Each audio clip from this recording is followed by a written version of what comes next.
One of the things that annoys me the most in local churches is local church hoppers, spiritual gypsies, whatever you want to call them, connoisseurs of churches. And really, they're the people who never truly settle in a local church. Now, please understand that, as I say this, I'm not someone who has completely no sympathy with it. For a number of years in university, I really struggled to find that perfect church. But I think because I struggled and I was looking for the perfect church, I never quite settled down. My sister was very wise and said to me that great cliche, but very true, you know, never go to the perfect church. And if you ever do find the perfect church, don't join it because you'll spoil it. But I do believe that there is a culture amongst people now where on the one hand they go to one church for the singing and another church for the teaching, or they go to one church for the teaching and another church for the small group, and I think that's a great evidence of the spirit of our age, that actually consumerism has seeped into our spirituality, and so we're very interesting to pick from here and from there and from here and there, and I think that's a good thing.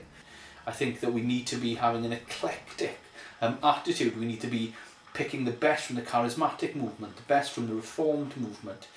We need to be taking the best from the 20th century theologians, the 19th century, the 18th century.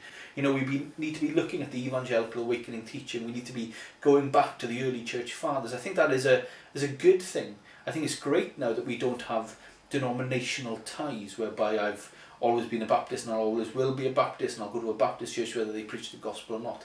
I think that's great. But it's got to such a point now where we have people who call themselves Christians but don't settle in a local church. And I would ask the question, are they truly Christians? I know I've just upset people, and I know that sounds quite inflammatory, but if Christ loved the church so much that he died for her, and if Christ's vision is that the local church is the hope of the world, and that he wants to present the church without blemish or stain on that final day,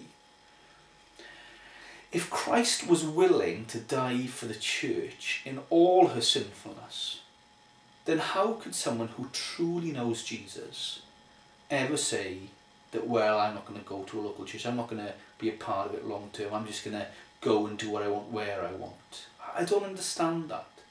And so I think the true Christian will settle in a local church.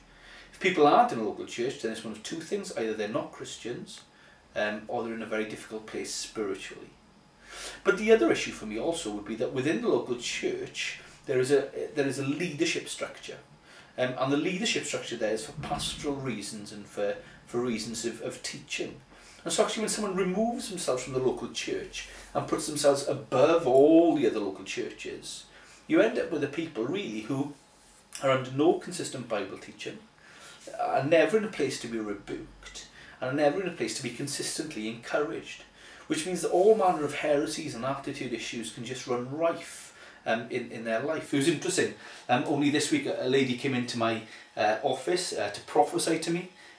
She was Elijah, I was Ahab, and it was very interesting when I then sat her down and said, so which local church do you go to? None. None. No local church. So now this lady is not a part of a local church, now she's going around all the local ministers and she's rebuking them and calling them Ahab. And no one will challenge her, and she'll take no challenge because she's under no local church authority.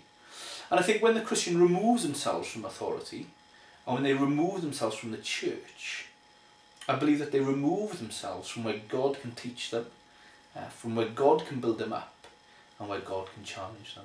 And so in my view, church hopping is probably one of the greatest sins of our age. And it's something we need to stamp out. Don't look for the perfect church.